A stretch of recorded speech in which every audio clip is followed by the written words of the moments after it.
এবং এমন না যে গোপনে চুপি চুপি সকলের অজান্তে শুধুমাত্র কাল্পনিক একটা কথা, অশ্লীলতার চরম, এটাকে ধ্বংস বিবেচনা করা হয় না। এই চরম অশ্লীলতা এটা ধ্বংস না, এই চারিত্রিক অবক্ষয় এটা ধ্বংস না, এই সুদ ঘুষের মহামারী এটা ধ্বংস না, এই মিথ্যা বেপর্দা এটা ধ্বংস না, এই ধোঁকা জুলুম অত্যাচার এটা ধ্বংস না। এটা স্বাভাবিক একটা নিয়ম। কারণ এটা তৈরি করতে হলে শিক্ষা ব্যবস্থায় হাত দিতে হবে। রাষ্ট্রীয় ব্যবস্থা, সমাজ ব্যবস্থা, শিক্ষা ব্যবস্থা। শিক্ষা ব্যবস্থা থেকেই তো মানুষ তৈরি হয়। সেটাকে আদর্শ মানুষ তৈরির উপযোগী করতে হইলেই দ্বীন ইসলাম লাগবে। দ্বীন ইসলাম দিয়েই মানুষ গঠিত হবে। সে মানুষদের দ্বারাই সম্ভব সুস্থ সমাজ, সুস্থ রাজনীতি। এরা এটা অনুধাবন করে খুব গভীরভাবে।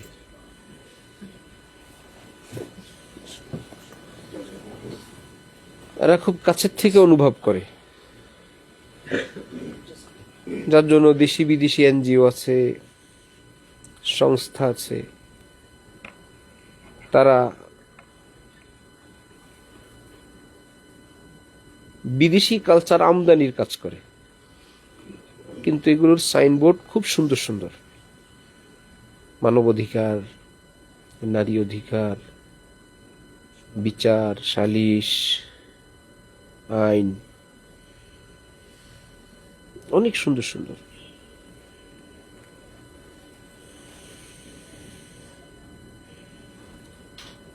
দেশে এইডস রোগী বাড়ছে।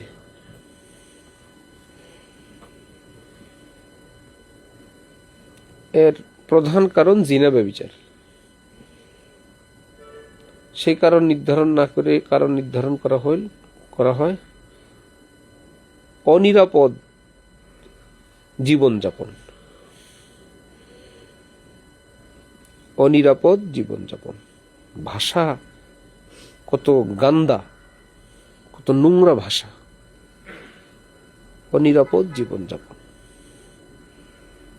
তার মানে তাদের সেই জীবনের প্রতি কোনো তিরস্কার যাতে না হয়, সেই নষ্ট জীবনের প্রতি কোনো ধরনের ভৎসনা যাতে না হয়, শুধু এইটুকুন সতর্ক করা তারা যেন অনিরাপদ ব্যবস্থায় না চলে। সেই জীবন থেকে ফেরানোর ব্যবস্থা না, অনিরাপদ অবস্থা থেকে তাদেরকে ফেরাবে। হ্যাঁ, যারা আরেক কদম আগায় গিয়ে বলবে শুধুমাত্র বৈবাহিক জীবনযাপন ব্যতীত অন্যান্য জীবনযাপন থেকে বিরত থাকবে, এটা তো ধর্মীয় কথা হয়ে যায়, দ্বীন ইসলামের সাথে কথা হয়ে যায়, সেটা বলা যাবে না। এই জন্য এই সফরে আমরা বারবার ফিকির করতেছি যে স্কুল কলেজগুলোর ছেলে মেয়েরা দিন শিখুক। এটা তো সবাই চায়, চেষ্টা চলছে, বহু রকমের কাজ হচ্ছে। অনেকে নিজেরা স্কুল দিচ্ছেন, সেটাও ভালো। হযরত আব্দুল মালিক সাহেব হাফিজাহুল্লাহ সহ অনেকেই তালিম উদ্দিন একাডেমি এই নামে মাশাআল্লাহ অনেক কাজ হচ্ছে। অল্প সময় এসে তারা দিন পড়বে, বিভিন্ন শ্রেণী পেশার মানুষ। পাশাপাশি এমন কিছু করা যায় কি না, বড় কারো মাধ্যমে, বড়দের পরামর্শ ক্রমে, যে স্কুলের মধ্যে সপ্তাহে একদিন কোনো ধর্মীয় শিক্ষক কোনো দিনই পাঠদান করবেন। মুখস্থ না, সুনির্দিষ্ট বই পুস্তক থাকবে যে এটাই পড়াবেন, যাতে করে কোনো সন্দেহ, কোনো তার উপরে কোনো তোহমত, কি পড়ায়, কি ট্রেনিং দেয়, কিছুই না, সে ওখান থেকে পড়াবে। বইটা বড় কারো মাধ্যমে হইল, কোনো সংস্থা এটার এই শিক্ষকদের বেতন বহন করলেন। রাষ্ট্রীয়ভাবে আইন করতে গেলে মুশকিল, স্কুল কমিটি চাইলে এটা পারে। বিভিন্ন স্কুলের বৈশিষ্ট্য আছে, কারো আইন টুপি পরবে, কারো আইন হিজাব পরবে, কারো আইন কোরআন পড়বে, নিজস্ব এইটুকুন এখনো আমাদের সমাজে এইটুকুন বাকি আছে। তার সঙ্গে এটা যদি তাদেরকে চোখের পানি দিয়ে দরদ দিয়ে তাদেরকে বোঝানো যায়, আইডিয়াল মতিঝিল আইডিয়ালের মনে হয় 30 বা 40,000 ছাত্রছাত্রী, 40,000 মতো, 40,000 ছাত্রছাত্রী। যেহেতু টুপি পর্যন্ত পড়ছে, নিশ্চয়ই কিছু শিখায়। আর একটু এখান থেকে যতটুকুন দেওয়া যায়, 40,000কে টার্গেট করলে 1,000 হোক কোরআনে পাক সহি শুদ্ধে শিখছে, একটা নীতি নৈতিকতার কথা তাদের কানে গেছে। 1,000 তো 1,000 না, এখান থেকে কেউ সচিব হবে, এসপি হবে। প্রাইমারি স্কুল হোক, হাই স্কুল হোক, কি করা যায়, কি করা যায়? অঙ্কুরেই ধ্বংস। এই মুমিন বাচ্চাগুলো ইসলামের প্রাথমিক জ্ঞান থেকে শূন্য থাকার কারণে তারা দেশের যেই শ্রেণীতে যায়, হয়তো রুটি রুজি করতে গিয়ে কাফের হয়, ক্ষমতায় যাইতে গিয়ে কাফের হয়, রাজনীতি করতে গিয়ে তারা বেঈমান হয়। এইটুকুন যাচাই বাছাই করার ক্ষমতা ন্যূনতম তাদের নাই। হালাল হারাম টুকুন এটা নাই। সরকার ভাবতেছে, দেশ ভাবতেছে এতে তারা লাভবান, এতে যে দুর্নীতি বাড়ে, দেশের অশান্তি বাড়ে, বিশৃঙ্খলা বাড়ে, জুলুম অত্যাচার বৃদ্ধি পায়, এটা বুঝে না। বা যারা বুঝেও সেই জায়গাটায় তারা টাচ করতে চায় না, কারণ টাচ করলেই মেডিসিন একটাই, ইসলাম। চিকিৎসা ব্যবস্থা একটাই, ইসলাম।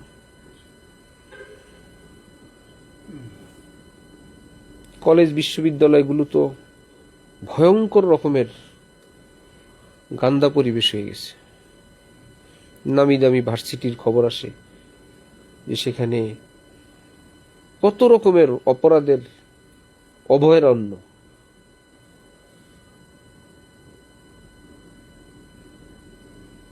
না নেগরানি আছে, না দেখাশোনার কেউ আছে, না তাদেরকে ভালো মন্দ বলার কেউ আছে।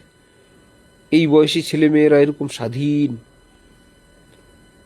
তা তাদেরকে বলাটা অপরাধ কিসের? শিক্ষক থাকবে, তাদের দেখাশোনা করবে, খোঁজ খবর নিবে। রাষ্ট্রীয়ভাবে এই ব্যবস্থা থাকলে যে তুমি মা বাপ ছেড়ে আসছো, যাদের কাছে আসছো তারাই তোমার মা বাবা, তারা তোমার খোঁজ খবর নিবেন, এটা কোনো অধিকার হরণ না, এটা পশ্চিমা দেশ না। পশ্চিমারা তো শিখায়, শিশুদেরকে শিখায় তুমি তোমার পিতামাতার থেকে তুমি এই এই অধিকার পাবে, এখানে কোনো অধিকার যদি তোমাকে প্রদান করা না হয়, তুমি এই নাম্বারে কল করলেই পুলিশ আসবে। এটা খুব শিখায় যে তুমি তোমার পিতামাতার থেকে এই এই স্বাধীনতা, এই এই বিষয়গুলো তুমি পাবে। কিন্তু পিতামাতা তোমার থেকে কি পাবে এটা শিখায় না, যে তোমার পিতামাতা তোমার কাছে এই এই জিনিস পাবে, এই ক্ষেত্রে তুমি ভুল করবে না, ইহকালীন পরকালীন তুমি এই শাস্তির সম্মুখীন হবে, তোমার জীবন ধ্বংস হবে, এই কালচার সেখানে নেই।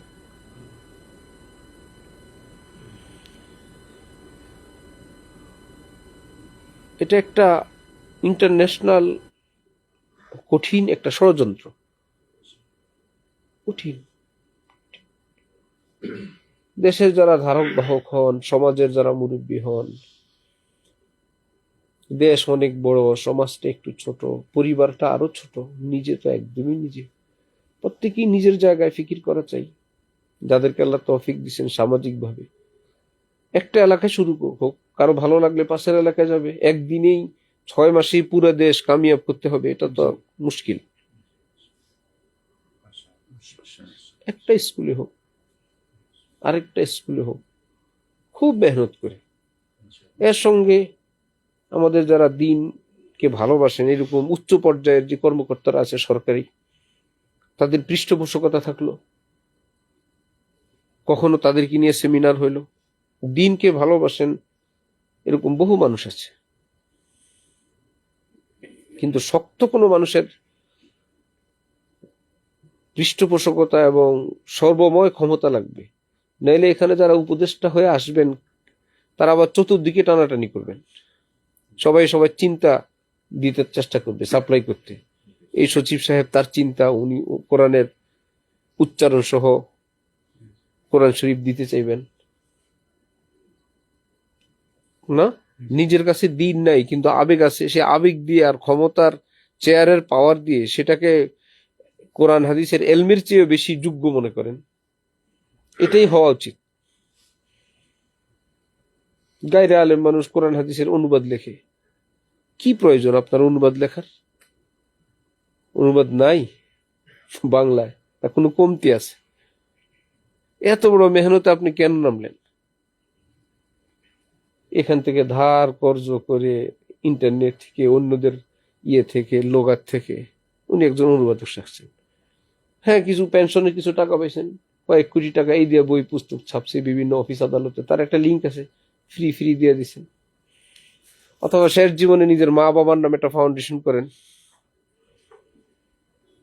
মায়ের নামে একটা লাইব্রেরি করেন, মনে করেন অনেক কিছু করে গেছেন, কিছুই করে নেই, কতগুলো গুনাহ কামায় গেছেন। আবেগের নাম তো নেকি না, ভাবে আমি শেষ জীবনে একটা কিছু করে গেলাম। কতগুলো ভুল উচ্চারণ সহ পৃথিবীর কোন ভাষায় কোরআনে পাকের উচ্চারণ করা জায়েজ নেই। কোন ভাষায় কোরআনে পাকের উচ্চারণের ভাষা একটাই আরবি। অনুবাদ লেখা যায় কি, কোরআনের উচ্চারণ লেখা জায়েজ নেই, প্রকাশনা জায়েজ নেই, সেই ব্যবসা জায়েজ নেই, পুরাই হারাম, পুরোটা হারাম। শুধু এটা করে আর কিছু করে না। আমরা তো বাংলাটা পাইতেছি। উফ, উচ্চারণ কোরআনে পাকের উচ্চারণ লিখতেছে বাংলা, ইংলিশে। না না, আল্লাহ বলতেছেন একটা, আপনি বলছেন আরেকটা, তো কোরআনে পাক নিয়ে তামাশা। কোথায় কোরআন, কোথায় কি উচ্চারণ? পৃথিবীর কোন ভাষায় কোরআনে পাকের উচ্চারণ করার পারমিশন নেই। আরব দেশের আঞ্চলিক উচ্চারণ আছে হাজারো, তারা কি তাদের ভাষায় কোরআন শরীফকে উচ্চারণ করতে পারবে? কোরআন শরীফ উচ্চারণ করার ভাষা একটা, আসমানি। সৌদি আরবের ভাষায় কোরআনকে উচ্চারণ করা যাবে না। রাসূল সাল্লাল্লাহু আলাইহি ওয়াসাল্লামের উপর যখন কোরআন নাজিল হয় না, যখন কোরআন পাক নাজিল হয় তো বলা হয়েছিল কি, ইকরা। জবাবে তিনি কি বললেন? মা আনা বিকারিইন। একটা শব্দ এখানে যারা আলেম না আপনারা আছেন, আপনারা, আমি যদি বলি বলেন ইকরা, আপনি বলবেন ইকরা, কিন্তু যার উপর কোরআন নাজিল হচ্ছে তিনি বললেন মা আনা বিকারিইন, মুঝসে পড়া नहीं जाता। জিবরিল আমার মুখে তো আসে না ভাই। আপনি যদি না আসে তো বোবা মানুষ আও আও আও আও করবে। তিনি তো স্পষ্ট বলতেছেন মা আনা বিকারিইন। যে ব্যক্তি এটা বলতে পারেন তিনি ইকরা বলতে পারবেন না কেন? এত বড় কথা বলতে পারেন মা আনা বিকারিইন, এটার বদলা ইকরা বলেন। বললেন ভাই তোমার ওই শব্দটা তো আসে না। মুফাসসিরিনগণ বললেন মা আনা বিকারিইন এটা তো আরব দেশের আরবি, ইকরা তো আরব দেশের আরবি না, এটা লৌহে মাহফুজ থেকে আসা কোরআন। সুবহানাল্লাহ, মাশাআল্লাহ। আরবিতে কথা বলতে পারি কিন্তু কোরআন তো আসছে না ভাই। কোরআন ওজন কত, সেটা ভারত্ব কত। আল্লাহ পাকের পক্ষ থেকে একে একে 3 বার জিবরিল আমিন ওনাকে পাওয়ার ব্যাংকের মতন ধরা হয়। পাওয়ার ব্যাংকের নিজস্ব পাওয়ার নাই, বিদ্যুৎ থেকে তার কাছে পাওয়ার আসে, সে আবার কাউকে দেয়, আরেক জায়গা থেকে আসে, এখান থেকে রব্বুল আলামিনের পক্ষ থেকে আনা পাওয়ার রাসূল সাল্লাল্লাহু আলাইহি ওয়াসাল্লামের সিনা মুবারকে যখন সাপ্লাই করলেন, এবার তিনি পড়তে আরম্ভ করলেন। কোরআন আর আরবিও তো এক না, যেন তেন ভাবে তারা আরবি বলতেছে। এই ব্যক্তি যখন আবার কোরআন পড়ে, আল্লাহ কোরআন কোরআনের মতন পড়ে। মিশরীয় লোকেরা বা আরবের আঞ্চলিক কত রকমের উচ্চারণ আছে, সেই ব্যক্তি যখন আবার কোরআন পড়ে তার কি আঞ্চলিক ভাষায় পড়ে? কোরআনকে কোরআনের ভাষায় পড়তে হবে, আরবের ভাষায়ও না, আরবের ভাষায়ও না। এই জন্য কোরআনের রাত্তিলিল কোরআনা তারতিলা। কোরআন শব্দের জন্য পাঠ করা ব্যবহার হয় না, ব্যবহার হয় তিলাওয়াত, কোরআন তেলাওয়াত আর পাঠ, এটার মধ্যে বেশ কম হলো পাঠ করতে গিয়ে আঞ্চলিকতা পারমিশন আছে। হ্যাঁ, যেমন আমি বুঝতে পারলাম না, কোন কোন এলাকার মানুষ এটাকে বুঝতে পারলাম না, লেখা আছে বুঝতে, সে বলবো বুঝতে, এটা হলো পাঠ। সে তার সিলেটি মানুষ যখন একই বাংলা পড়বে, তার সুর শুনলে, টোন শুনলে বুঝাবে সিলেটি। চট্টগ্রামকে দিলে চট্টগ্রাম, কুমিল্লা, চাঁদপুর, নোয়াখালী, এই বরিশাল, পুরান ঢাকার লোকদেরকে সেটা দিয়ে দিলে একই বই, কত রকমের উচ্চারণ আমরা পেয়ে গেলাম, কিন্তু সবাই বুঝতেছে, মূল মর্মটা আমরা বুঝি, কিন্তু উচ্চারণের টোনটা ভিন্ন ভিন্ন। কোরআনে পাকের ব্যাপারে এরকম সিস্টেম নেই যে বাঙালি কোরআন পড়ে এমন, এর আরবিরা কোরআন পড়ে এমন, মিশরীরা কোরআন পড়ে এমন। কারণ কোরআনের হলো কি তেলাওয়াত। তেলাওয়াত শব্দের অর্থ হুবহু নকল করা, কপি করা। কার কপি করবে? আল্লাহ পাক যেভাবে উচ্চারণ করে জিবরিলকে শিখাইছেন, জিবরিল আমিন হুবহু সেভাবে নবীকে শিখাইছেন, নবীজি উম্মতকে সেভাবে ইয়াতলু আলাইহিম আয়াতি, আপনি কোরআন পাঠ দিবেন না, আপনি কোরআন আমি যেভাবে পাঠাইছি ওভাবে উচ্চারণ করে শোনাবেন। তো নবীজির উপর আল্লাহ পাক যে মৌলিক চার কাজ দিলেন, ইয়াতলু আলাইহিম আয়াতি ওয়া ইউযাক্কিহিম ওয়া ইউআল্লিমুহুমুল কিতাব ওয়াল হিকমাহ, এর মধ্যে একটা কোরআন হলো আল্লাহ বললেন আমি যেভাবে উচ্চারণ করি জিবরিলের মাধ্যমে আপনাকে যেভাবে পাঠাইলাম সেই উচ্চারণটা আপনি শুনিয়ে দিবেন। আরবি ভাষায় কোনো মদ গুন্নার কোনো ব্যাপার নাই, ইখফার কোনো ব্যাপার নাই। কাইফা আনতা বলবে না? তো এরকম কেউ বলবে কাইফা আনতা? আছে? আনতা বলবে কেউ? কিন্তু কোরআন শরীফে আনতা কি, এটা হবে? এটা কোরআন, আল্লাহ পাক এভাবে উচ্চারণ করছেন, নবী এভাবে, কিয়ামত পর্যন্ত উম্মত।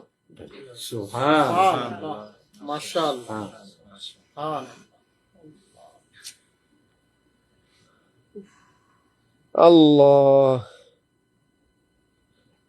ইন্না আ'তাইনা আছে না? কিন্তু বাংলা আরবিতে যদি কেউ বলে ইন্নাকা, বলবে ইন্নাকা, ওয়াজিব গুন্না আছে? আরবি ভাষায় কোনো ওয়াজিব গুন্না নাই, কোরআনে ওয়াজিব গুন্না আছে। মাশাআল্লাহ, মুয়াদ আছে, ইখফা আছে, ইদগাম আছে, ইজহার আছে, এটা আরবি আর এটা কোরআন। যেখানে স্বয়ং আরবি কোরআনের কাছে ফেল, আরবি ভাষা কোরআনে পাকের উচ্চারণের কাছে ফেল, যে তোমাদের আরবি দিয়ে হবে না, এটা আসমানি উচ্চারণ লাগবে। সেখানে পৃথিবীর অন্য ভাষায় কিভাবে সম্ভব কোরআনকে উচ্চারণ করা? আরবি ভাষা ফেল কোরআন উচ্চারণে, যে কোরআনের আসমানি উচ্চারণে কোরআন লাগবে, আরব দেশের উচ্চারণে চলবে না। সেখানে বাংলায় আলহামদু, বাংলায় আলহামদু, এছাড়া উপায় নেই। এখন সেই ব্যক্তি যদি জানে এটা বড় হা, তাহলে তার উচ্চারণ করা দরকার কি? সে তো পারেই, কিছুই পারে না সে, সে পড়বে আলহামদুকে আল হামদু। হামজা এবং আইন একই, লিল্লাহি রব্বিল আলামিন, বাংলা কি পড়বে? আলামিন। অথচ সে মহা খুশি, আমি কোরআন পড়তেছি। এক এক জায়গায় ভয়ঙ্কর কুল হু আল্লাহু আহাদ, সে বাংলা কি পড়বে? কুল হু আল্লাহ। কুল অর্থ আপনি বলেন, কুল অর্থ তুমি খাও। আল্লাহ পাক বলছে কুল আপনি বলুন, হু আল্লাহু আহাদ, তিনি এক। আর যখন বাংলা উচ্চারণ হবে তখন কি হয়ে যাবে? কুল আপনি খান, হুয়া তিনি এক আল্লাহ। একদমই ধ্বংস। এইরকম হাজার খতমের চেয়ে সহি শুদ্ধ একবার সূরা ফাতিহা, একবার সূরা ইখলাসের দাম অনেক বেশি। সুবহানাল্লাহ, শুনে শুনে হোক, মুখস্থই হোক। তো কত ভয়ঙ্কর পতন। সচিব সাহেব, বিশেষ করে এই সচিব পার্টির এগুলো করে বেশি। আমার সঙ্গে যে কয়েকজনের দেখা হয়েছে, ঠিক আছে, কোরআন হাদিস কিছু একটু রিচার্জ করে, দিনের একটু ছোঁয়া পায়, আবেগ, শেষে এখান থেকে ওখান থেকে কোরআনের অনুবাদ। আর দেশ বিদেশ একটু সফর করে, বিভিন্ন মুসলিম কান্ট্রিতে যায়, সেগুলো দেখার পর মনে করে ওনার বুখারী শরীফ পড়া হয়ে গেছে। যেহেতু উনি তুরস্কে গেছেন, দুবাই গেছেন, কাতার গেছেন, তারপর অমুক পীর সাহেবের মাজার গেছেন, ইমাম বুখারীর ইত্যাদি দেখে আসছেন। হুজুর আর কি জানি দেশে, আলেম ওলামারা কি জানে, গেছে ইমাম বুখারীর মাজারে, এগুলো সবটি দেখার পর উনি ইবনে হাজার আসকালানী হয়ে গেছে।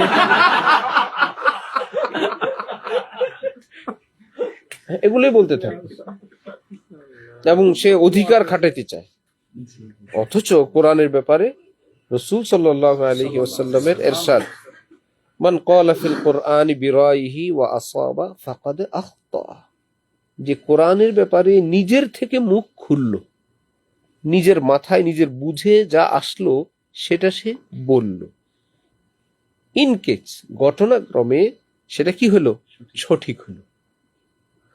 বলছিল নিজের থেকে, অনধিকার চর্চা করে বলে ফেলছে, কিন্তু তার ভুল হয় নাই, কি হলো, সঠিক। রেজাল্ট কি নবী বলেন, ফাকাদ আখতা, সে ভয়ঙ্কর ভুল করলো। সঠিক হওয়া, যার সঠিক হয়েছে তাকে বলে ভয়ঙ্কর ভুল, আর যার বেঠিক হবে তার ভুল কত? তাহলে সঠিককে ভুল বলবে কিভাবে? এটার কি মাকসাদ কি, এটার ব্যাপার কি যে সঠিক হওয়ার পরে নবী বললেন সে ভয়ঙ্কর ভুল করলো? এটা কেন?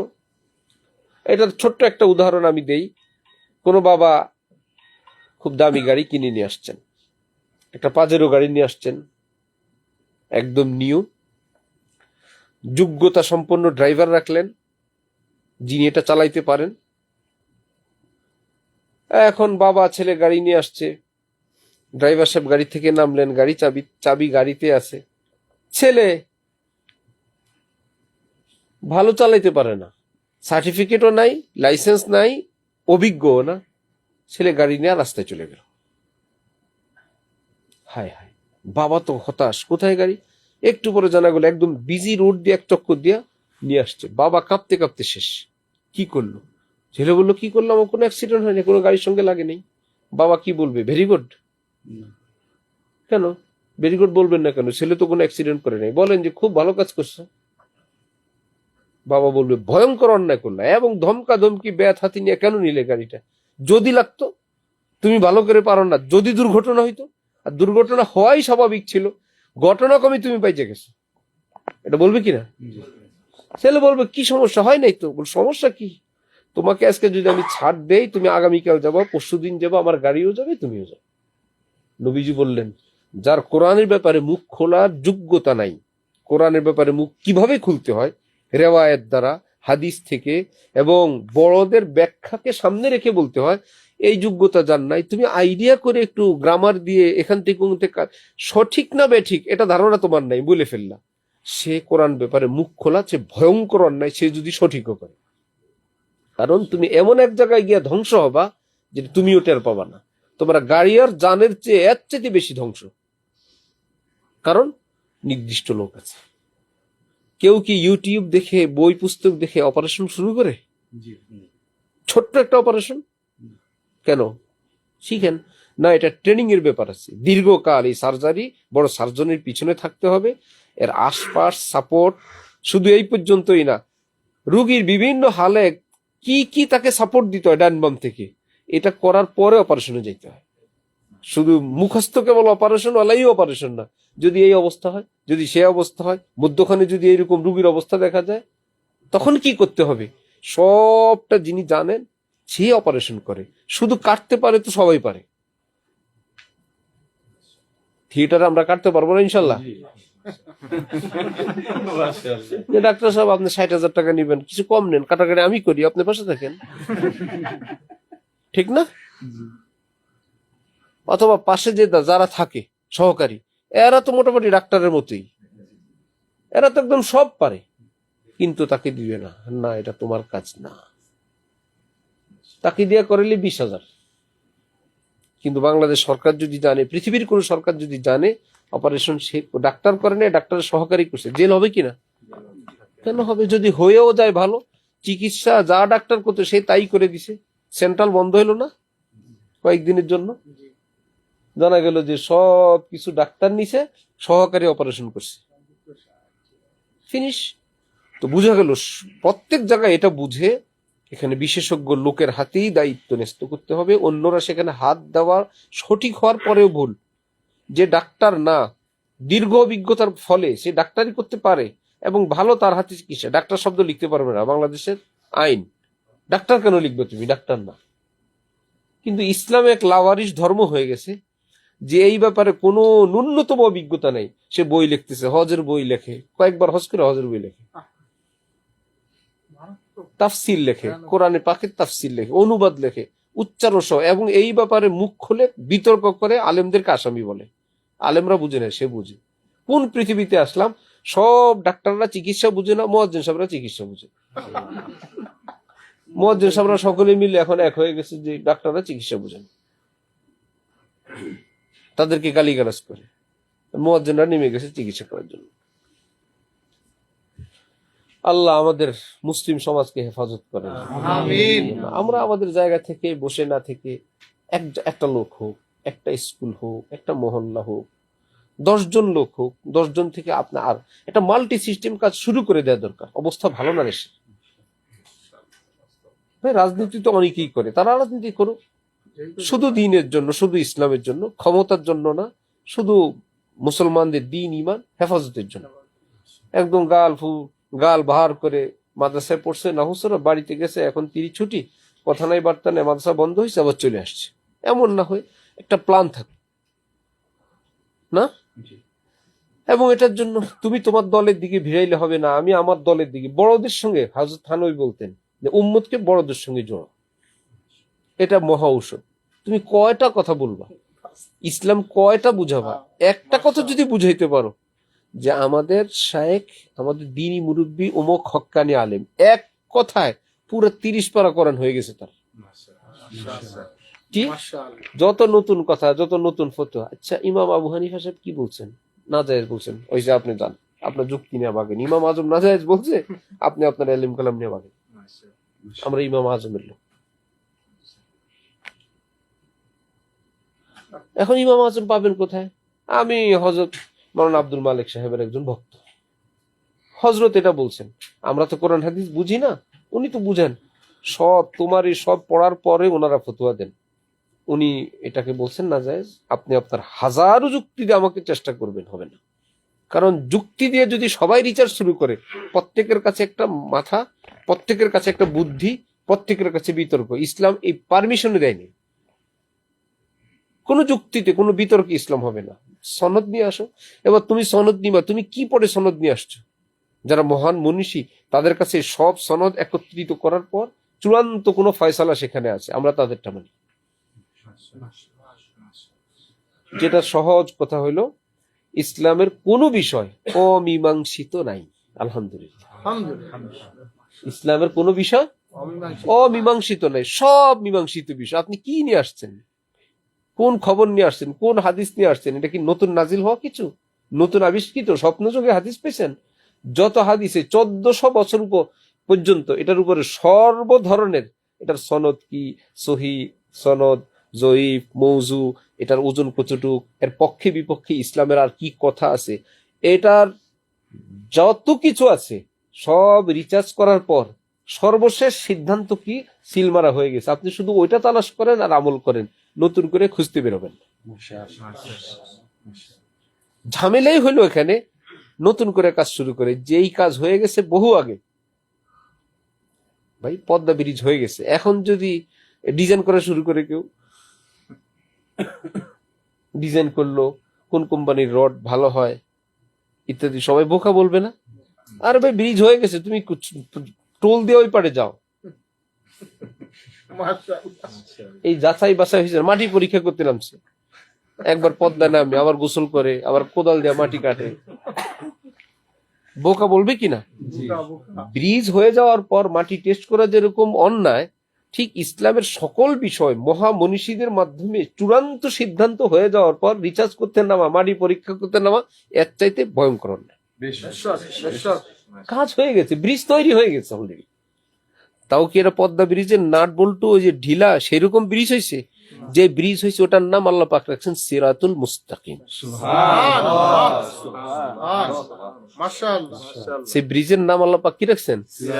সিরাতুল মুস্তাকিম। যাদেরকে আল্লাহ পাক পছন্দ করছেন তাদের মাধ্যমে ওই ব্রিজ তৈরি করছেন। তুমি শুধু উঠো আর জান্নাতে যাও। সে বললো আমি অন্যদের কোনো বানানো সিরাতুল মুস্তাকিম আমি যাবো না, আমি নিজে সিরাতুল মুস্তাকিম তৈরি করে জান্নাতে যাবো। এখানে কোবায়, ওখানে পানি খায়, দেখে, লবণ টেস্ট করে। সম্ভব?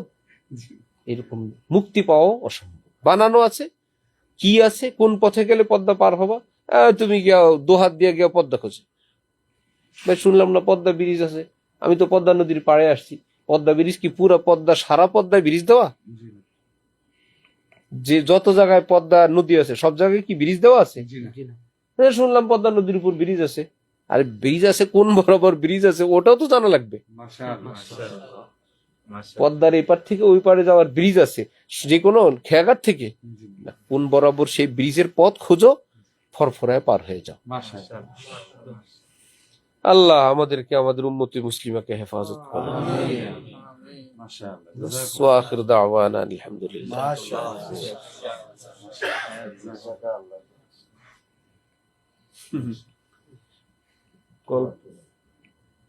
গল্প তো শুরু হয়েছিল আমাদের দেশ নিয়ে, সমাজ নিয়ে, যে চারিত্রিক ভাবে স্কুল কলেজগুলো, সমাজ, পরিবেশ, পরিস্থিতি এত ভয়ঙ্কর, এটা নিয়ে কারো ভাবনা নেই। না রাজনীতিবিদ, না সমাজবিদ। কিছু আলেম ওলামার ফিকির করেন, এরা তো মৌলবাদী, এরা তো জঙ্গি, এরা হয়ে গেছে সমাজের বোঝা, এরা হয়ে গেছে আসামি।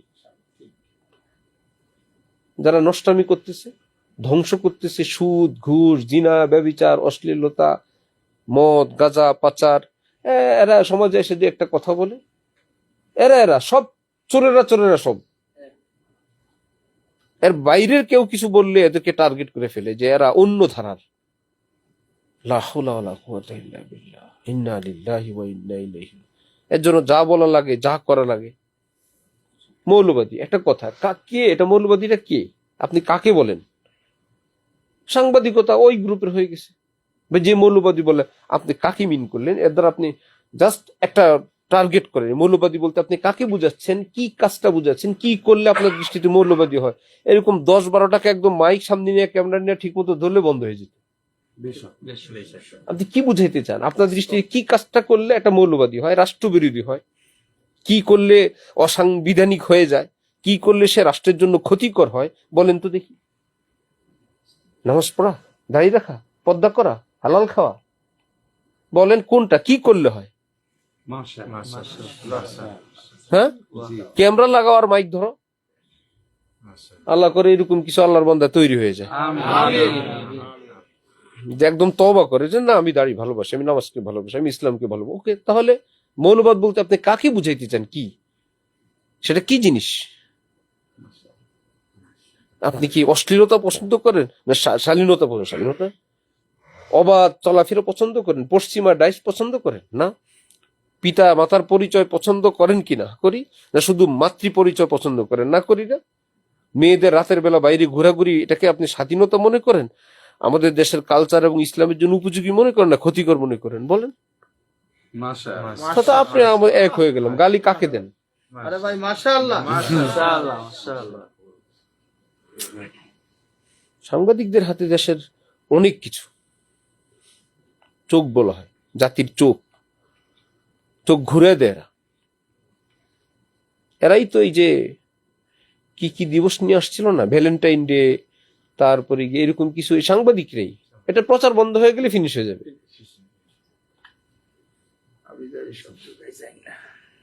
ওখানে ওই গোড়ায়ও খোঁজ নিয়ে দেখলাম, এই পত্রিকা, এই চ্যানেল অমুক এজেন্সি চালায়, এটার পিছনে অমুক এজেন্সি, এটা ভারতের, এটা আমেরিকা, এটা ইহুদিদের। হ্যাঁ, কয়েক পত্রিকা চাকরি করে আমাদের কাছে সরাসরি বলছে তারা যে এটা পিছনে কারা আছে। এবং ওই মতের জন্য অনেক দূরে, ওটার পক্ষে সাপোর্ট গাওয়ার জন্য কিছু বুদ্ধিজীবী, কিছু প্রফেসর, কিছু বিভিন্ন দূর থেকে বসা লোক আছে। যদি দেখে দূরে ওখানে তাদের উপর আসার, সে নিরপেক্ষভাবে একটা মন্তব্য করে দিবে। মনে হচ্ছে উনি অত্যন্ত বড় খায়ের খা এবং নসিহতওয়ালা একজন লোক, দেশ এবং জাতির জন্য অনেক বেশি একজন নসিহতকারী, উপদেশদাতা উনি। আসলে কিন্তু উনি এজেন্সির লোক, উনি কারো দালাল, উনি কারো বেতনভুক্ত, কিন্তু নসিহত করবে একদম দেশ জাতির কল্যাণে, এই নিয়তে। আর জাতি এদেরকেই খুব, জাতির সামনে এদেরকেই মূল্যায়ন করা হয়, দেখানো হয়।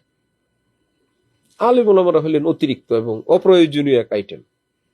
এটা থেকে বের হয়ে আসা দরকার, সমাজের সঙ্গে আরো যুক্ত হওয়া দরকার ব্যাপকভাবে। হবে ইনশাআল্লাহ। চলো ভাই, আল্লাহ সবাইকে কবুল করে। অনেক ভাবনার কিছু অংশ বলে দিলাম।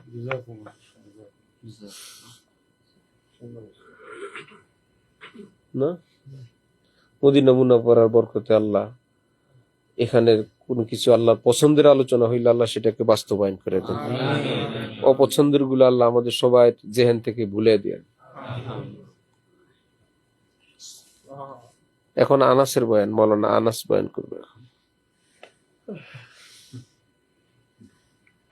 কেমন আছো আনাস?